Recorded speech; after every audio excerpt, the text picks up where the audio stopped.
Good evening दोस्तों, मैं अंजलि आप लोगों के लिए लाई हूँ राष्ट्रपति से रिलेटेड जितने भी आर्टिकल होते हैं उनकी पूरी जानकारी, उनके पूरे नोट्स। मैंने अपनी सेकंड वीडियो में आर्टिकल 75 तक बताया था।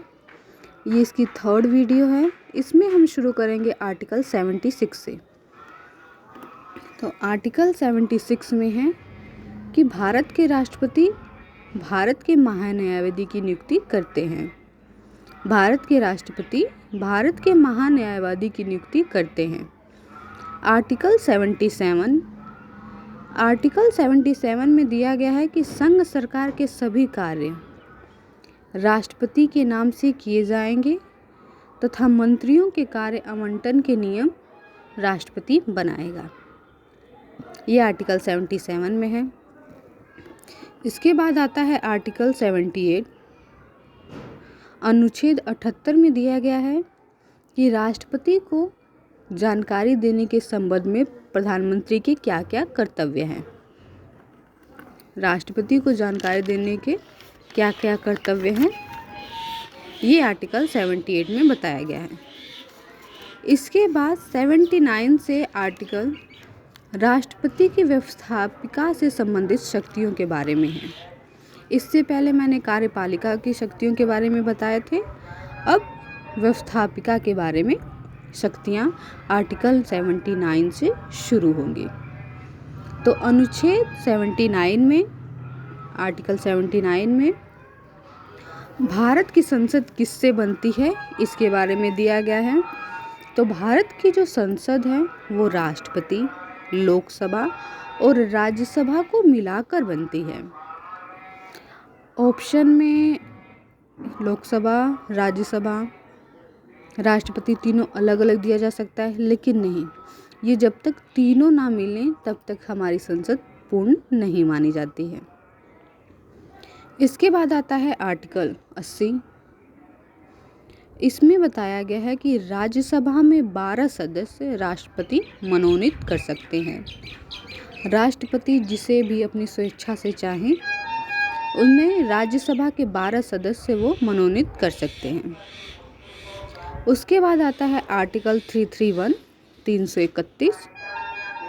इसमें लोकसभा में 2 एंग्लो इंडियन मनोनीत कर सकते हैं हमारे राष्ट्रपति, जो कि अभी तक इसकी कोई भी ज़रूरत नहीं पड़ी है, लेकिन हमारे ये आर्टिकल 331 में ऐसा है।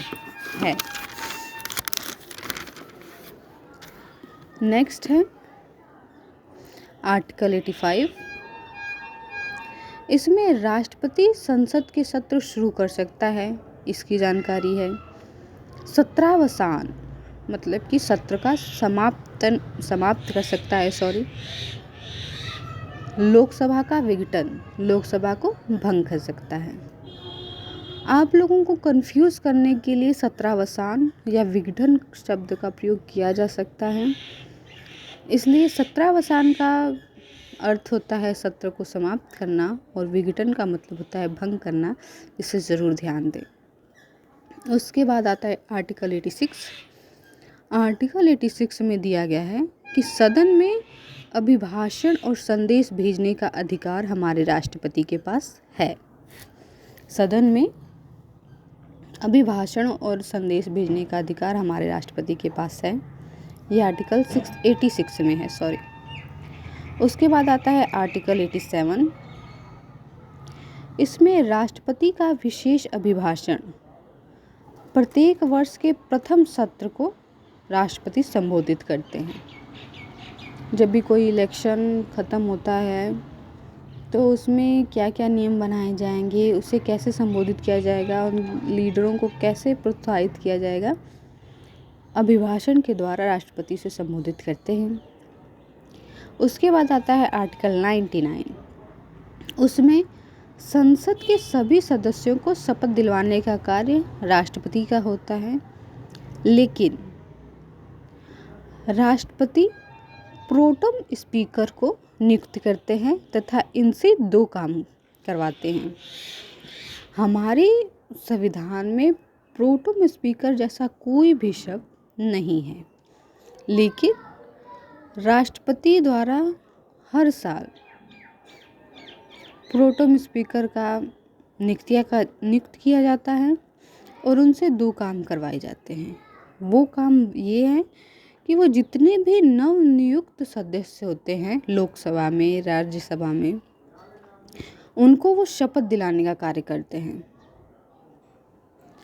और उसका दूसरा काम होता है, जब तक नया लोकसभा अध्यक्ष नहीं चुना जाए, जब तक नया लोकसभा अध्यक्ष नहीं चुना जाता है तब तक ये लोकसभा की अध्यक्षता करते हैं। ये 2 कार्य प्रोटेम स्पीकर के होते हैं।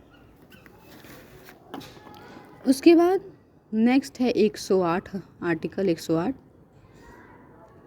इसमें राष्ट्रपति संयुक्त बैठक बुला सकता है। राष्ट्रपति कभी भी राज्यसभा और लोकसभा की संयुक्त बैठक बुला सकता है, ऐसा अनुच्छेद 108 में लिखा गया है। उसके बाद होता है अनुच्छेद 111 और आर्टिकल 111। इसमें विधेयकों पर अनुमति राष्ट्रपति को देनी है या नहीं देनी है, इसके बारे में लिखा गया है।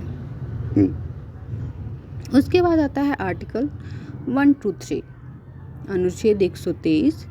अनुच्छेद 123 हमें अध्यादेश जारी करना, कानून बना सकते हैं। अध्यादेश जारी करके राष्ट्रपति कानून बना सकते हैं। ये आर्टिकल 123 में लिखा गया है।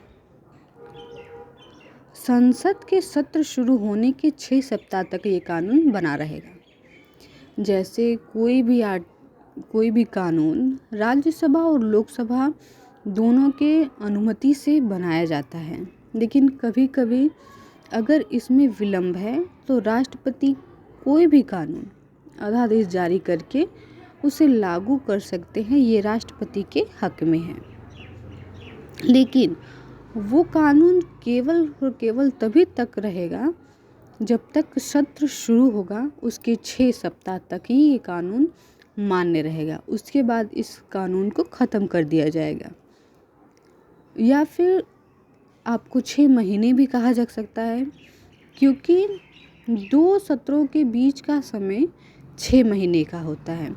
तो अगर एक सत्र में कोई कानून ना पास हो सका तो उस दूसरे सत्र तक जाने में 6 महीने का समय लग जाता है। तो इसलिए कभी कभी ऑप्शन में 6 सप्ताह ना देकर 6 महीने ऑप्शन में आ सकता है। इसलिए 6 सप्ताह या 6 महीने या 42 दिन ऑप्शन में अगर तीनों में कोई एक है तो उसे आप सही मानेंगे। और हमारे जो संविधान में 3 सत्र हैं वो हैं जनवरी से अप्रैल तक, जिसे बजट सत्र कहते हैं। दूसरा है जुलाई से अगस्त तक, जिसे मानसून सत्र कहते हैं। और तीसरा है नवंबर से दिसंबर तक, जिसे शीतकालीन सत्र कहते हैं। और जो अध्यादेश की न्यायिक जांच राज्यसभा या लोकसभा में करवाई जा सकती है, इसका भी व्यवधान है। तो ये थी राष्ट्रपति से संबंधित जितने भी आर्टिकल हैं, इसकी तीसरी वीडियो। अगर आप लोगों को ये वीडियो अच्छी लगी हो तो इसे लाइक करें, सब्सक्राइब करें, कमेंट करें, शेयर करें। धन्यवाद।